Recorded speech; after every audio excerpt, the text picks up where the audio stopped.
Hello दोस्तों, नमस्ते, प्रणाम। आप लोग कैसे हैं? उम्मीद करती हूँ कि अच्छे होंगे।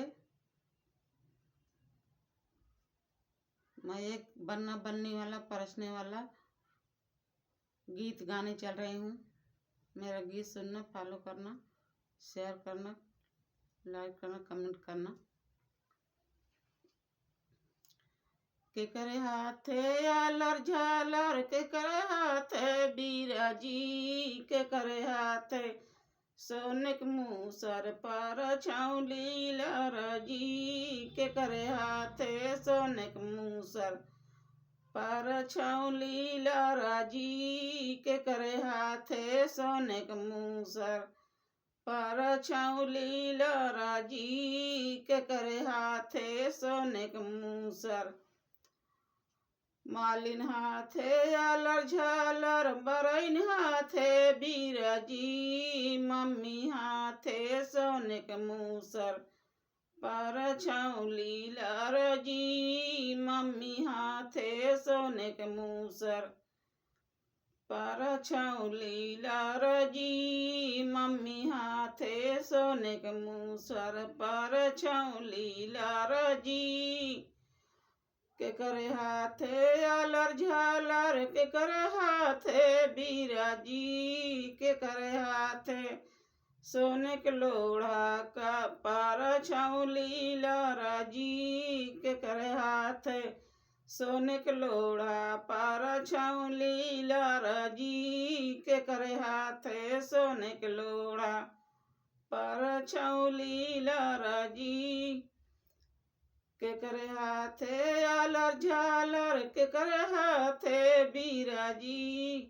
के करे हाथे सोनिक कलसा पर छाउली लरजी, के करे हाथे सोनिक कलसा